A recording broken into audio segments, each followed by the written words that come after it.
If one of your desires this year is to actually grow your income, then this video is for you. By the end of this video, you would have come up with a simple to implement plan that would actually take you from where you are in your income bracket right now to where you desire to be by the end of the year. So stick with me. A lot of people start the year setting many goals: fitness goals, health goals, relationship goals, how to save better, invest more. But hardly do people sit down to actually figure out a plan to help them grow their income. And that is what I'm about to teach you in this video. So let's get into it. But before we continue, let me introduce myself. This is your first time coming across me. I am Ife Oluwa. I'm a financial planner. I help people transform their financial story. And I'm hoping that this video will contribute to your transformational story as well. The first thing you need to do is to lock down your baseline. Yes, you need to be able to have clear number of what is actually coming in into your financial life. So what is your income? Where is it coming from? And is it stable? Those are the three questions you need to answer.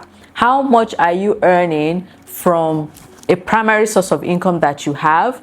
And if you have other sources of income, how much is coming in from those other sources? You also need to figure out what your net income is after tax. A lot of people don't actually pay attention to that, but your gross income is not your own, it's not your entire money.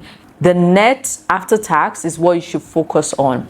The third question you should answer is it consistent? Which income source is consistent and predictable, and which one is fluctuating? So let's say, as an example, you have a primary source of income, which is your job. Just as an example, paying you say $1,000, $2,000 per month.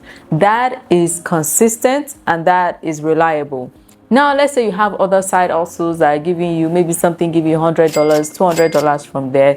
You need to be able to write that down and also figure out the net at the end of the day. You cannot increase or grow what you don't understand. If you don't currently understand what your cash flow is like, it's almost impossible for you to actually create a realistic plan to grow it. So here is step 2 on our income growth plan that we are setting up. You need to be able to set a specific income target with a timeline. A lot of times I hear people say, I want to grow my income, I want to double my income, I want to make more money. But it doesn't sound like a plan because there's no specific number and there's no timeline. How can you quantify the amount of effort you need to put in to actually achieve that goal if you don't have those things? So we are going to fix that. What you need to do is to sit down and set a figure. For example, if last year you were earning $1,500 per month or 1 million naira per month, and this year your goal is to double that, you have to be able to say, I want to grow my income from this to this. And in what timeline? Is it in 12 months? Is it in 6 months? Is it in the first quarter of the year? What is the timeline you're working with? Now, it is important here for you to set realistic timeline. Why a lot of people also don't see progression in their financial journey is because you are too caught up with trying to double things fast. You're not willing to walk the journey. You have to be able to set something realistic and something doable. So as a business person, for example, you want to double your revenue that you made last year. Say last year you made 20 million and this year you want to make 40 million. You need to sit down, set a timeline to that, and also figure out how much did it take you to make 20 million last year? How many units did you sell? How many clients did you serve? And you definitely know that you have to double that effort if you want to meet that target this year. Step 3. Here you have to choose one primary income growth lever. That is something that can amplify your income. And I'm going to be sharing 4 levers with you. You can choose the one that works best for you. One way you can increase your income, especially if you are a career person or a business person, is to demand more for your time and effort. And that can be salary negotiations or promotions. As a career person in business, it could mean charging more for your products and services, or increasing the value you're offering to your clients so that you can charge more for your products and services. That is one income growth lever you can use. Another one is skill monetization. So you have dormant skill or things you're really good at, but you've not brought to market because of one reason or the other. A way to increase your income is for you to actually bring this skill or service or product to market and grow it. It could mean freelancing, consulting, it could mean a side business. That is one way to increase your income significantly. So the third lever you can use is a commission or performance-based income. So let me explain a little bit about that. So you see person A trying to find a product or a service, you connect them to person B that offers it, and then you charge a commission or earn something from that deal and you walk away. This is another way you can amplify your income if you're not particular about starting a business or doing skill monetization that we've talked about. The next step in creating your income growth plan is for you to actually create an action plan, a weekly action plan.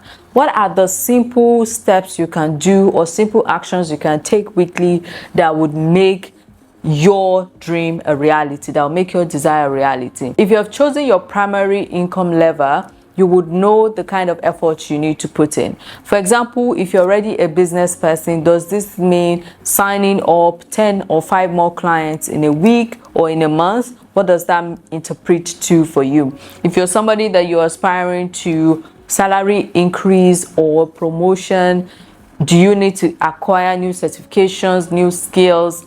This will help you clear the clog in your mind and know what you exactly need to do to make that a reality. If it is skill monetization, if it is learning a new trade, you'll be able to figure it out. What is important here is everything doesn't just remain an idea on paper. You actually break it down into small weekly steps that you can do that would move you closer to your income growth plan. Let me use myself as an example. Last year, the numbers that we did, we're looking to triple that this year. And that includes talking to times 5 more clients than we did weekly or that we did monthly last year. It's a lot of effort and that requires a lot of structure. So what we have done is to break this down into weekly steps, and if we're able to meet our weekly targets, we would well be able to meet our income growth target for the year. This is how it works, guys. It doesn't have to be complicated. You just have to sit down and think it through. The last income lever you can use is to actually start a business. So you're interested in starting a fashion business, a jewelry business, a consulting business, whatever business you want to start or a new venture entirely, this can be an income lever. One thing that is very important, however, is that you don't combine 3 to 4 levers at the same time. I would advise you to choose one and put all your effort, energy, and time into making that one work for you. So if yours is salary negotiation or promotion, it now entails you figuring out things that will make that a reality. If yours is skill monetization, if it is commission-based income growth that you want to do, if it is starting a business, you just have to figure out one and stick to it. Choose one and stick to it, please. Don't go for 3 or 4. You waste a lot of effort, energy, and time. At this point, I would like to share this. When you eventually start to experience your income growth, it is very important that you don't get trapped in lifestyle inflation immediately, because trust me, as a financial planner, I see that a lot. A lot of people, when they start making the extra $1,000, $2,000 that they've been praying for, that they've been working hard towards, what they automatically want to do is to increase the cost of their lifestyle. You want to buy a new car, a new phone, new gadgets, you start getting ideas of things to spend on.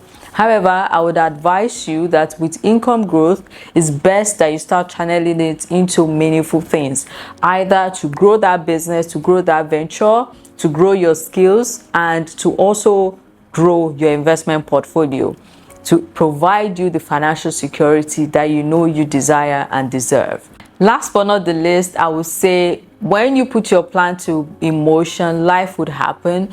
Life would teach you the things that are working and that are not working. You have to be quick to adjust and adapt. Don't be so rigid and feel like, oh, this is what I have just set, and if it doesn't work, it means I have to just quit on the plan altogether. No, you can go back to the drawing board and say, oh, I learned that I tried this method this week, it didn't work out. What are the things I can adjust? Be quick to adjust and adapt. I believe that by implementing this income growth plan, you're well on your way to achieving that income target you've set for yourself. And if you found this video helpful, do ensure that you hit that subscribe button, share with a friend. It will help me grow and share more videos with you. See you on the next one.